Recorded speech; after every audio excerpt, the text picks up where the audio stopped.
Hello student, good morning. कैसे आप लोग? मैं शर्मा सर अपने पीजी क्लास में फिर से आप लोग का स्वागत करता हूं। तो चलिए, हम लोग द्विघात समीकरण से समाप्त कर चुके हैं। जितने भी बोर्ड एग्जाम में आने वाले महत्वपूर्ण क्वेश्चन है वो हम आप लोग को बता चुके हैं। और आज हम लोग समांतर श्रेणी में जो है ऐसे जो महत्वपूर्ण क्वेश्चन है उसके विषय में जानेंगे। तो चलिए हम लोग स्टार्ट करते हैं कि इसमें कौन से प्रश्न जो है से हम लोग को वेरी वेरी इंपॉर्टेंट क्वेश्चन जो है से पूछा जाता है। तो देखिए, समांतर श्रेणी में जो पहला क्वेश्चन जो आता है वो सबसे पहले हम लोग का जो क्वेश्चन है वह है हम लोग का, जैसे मान लीजिए कि आप लोग को दिया हुआ रहेगा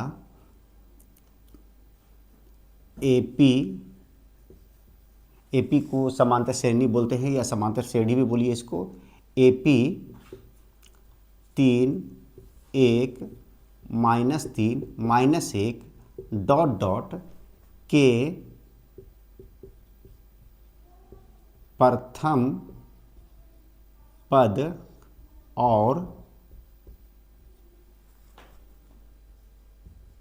सार्व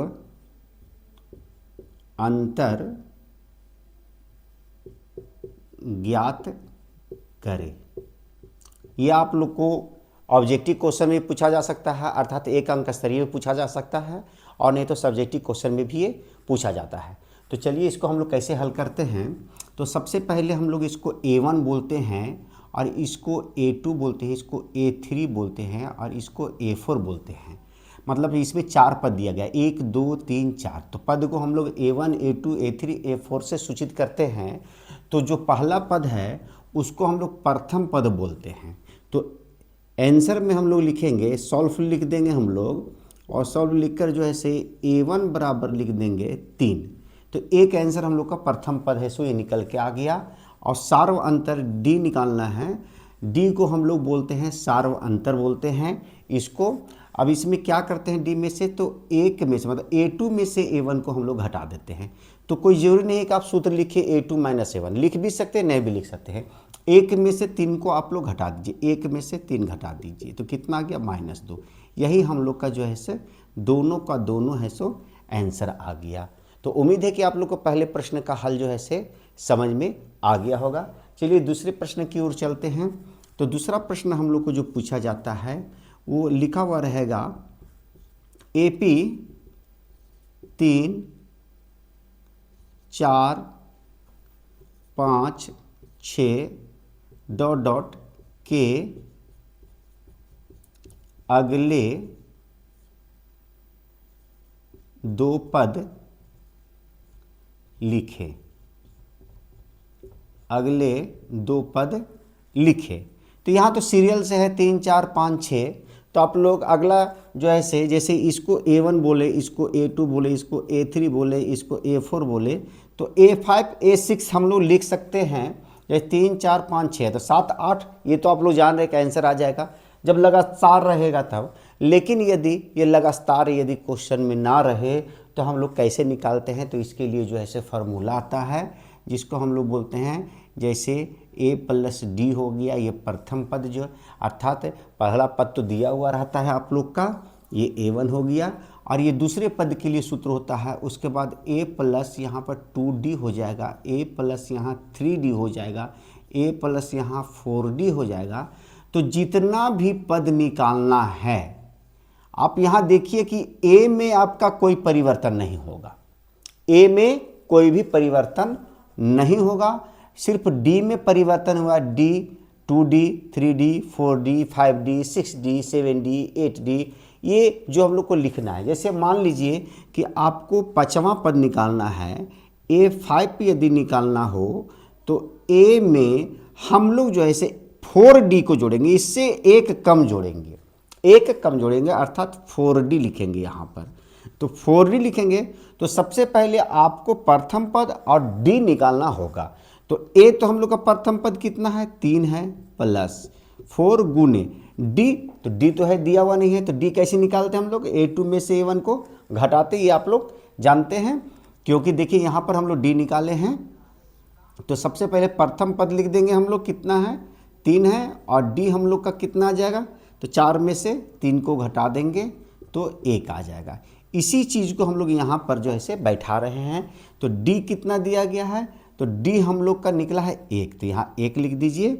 तो यहाँ पर आ जाएगा 3 + 4 एकम 4 आ जाएगा, 4 और 3 कितना हो गया हम लोग का, तो 7। तो अगला पद हम लोग का कितना निकल गया, 7 निकल गया। पांचवा पद निकाल दिए हम लोग। अब अगर हम लोग को छठा पद निकालना हो तो यहाँ पर कितना लिखेंगे, ए तो रहेगा ही रहेगा। अब 6 से 1 का मतलब 5, तो 5D लिखेंगे। कितना लिखेंगे हम लोग, 5D लिखेंगे। तो ए हम लोग का कितना दिया हुआ है, तो 3 दिया गया है, प्लस 5 गुने डी का मान तो हमेशा एक ही रखना है, तो 3 + 5 = 5 और 3 8। ये हो गया हम लोग का आंसर। तो कितना भी पद हम लोग को निकालना हो, हम लोग जो है से इस सूत्र के माध्यम से आप लोग को सिर्फ एक ही चीज याद रखना, a + d, फिर 2D 3D 4D 5D 6D 7D। कोई बोलेगा कि 9 पद निकालना हो तो कितना लिखेंगे, a + 8D। 10 पद निकालना हो तो a + 9D। अगर हम लोग को 100 पद निकालना हो तो a + 99D, मतलब एक कम है से हम लोग को लिखना है। तो उम्मीद है कि आप लोग को पहले और दूसरे प्रश्न का हल जो है आप लोग को समझ में आ गया होगा। तो चलिए तीसरे प्रश्न की ओर चलते हैं। तो तीसरा प्रश्न जो है सो किस तरह से आता है, तो हम लोग वो देखते हैं।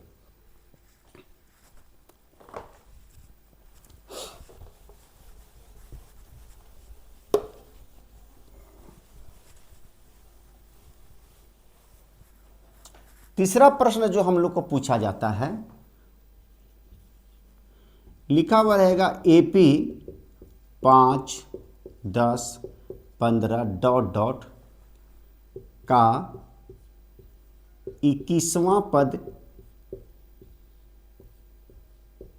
ज्ञात करें। तो सबसे पहले आप लोग को इस चैप्टर में ए और डी को सबसे पहले आपको निकालना होगा। अगर ए और डी नहीं दिया हुआ रहे तो आगे वाले आने वाले क्वेश्चन में हम लोग जानेंगे ए और डी को कैसे निकालते हैं। तो सबसे पहले हम लोग ए निकालेंगे। ए कितना है, पहला पद 5 है। उसके बाद डी निकालेंगे। तो डी कैसे, तो 10 में से 5 को घटाते हैं, मतलब A1 में से A2, मतलब A2 में से A1 को हम लोग क्या करेंगे, माइनस करेंगे। तो अर्थात 10 में से 5 को घटा दिए तो कितना आ गया हम लोग का, ये 5 निकल गया। अब देखिए हम लोग को 21वां पद निकालना है। उस समय तो लगातार पद निकालना था तो हम लोग लिख दिए थे। अब 21वां पद निकालना है तो कितना लिखेंगे, सो बताइए। A21 अगर हम लोग को निकालना है तो हम लोग एक पद इससे क्या करेंगे, कम लिखेंगे। A प्लस कितना लिखेंगे, सो बताइए। A + 20D कितना लिखेंगे, 20D लिखेंगे। 21 से छोटा 20। अब इसमें बैठा दीजिए। A कितना है, तो 5 है। 20 गुने D कितना निकला, तो 5।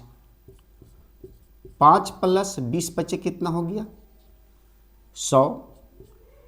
तो 105।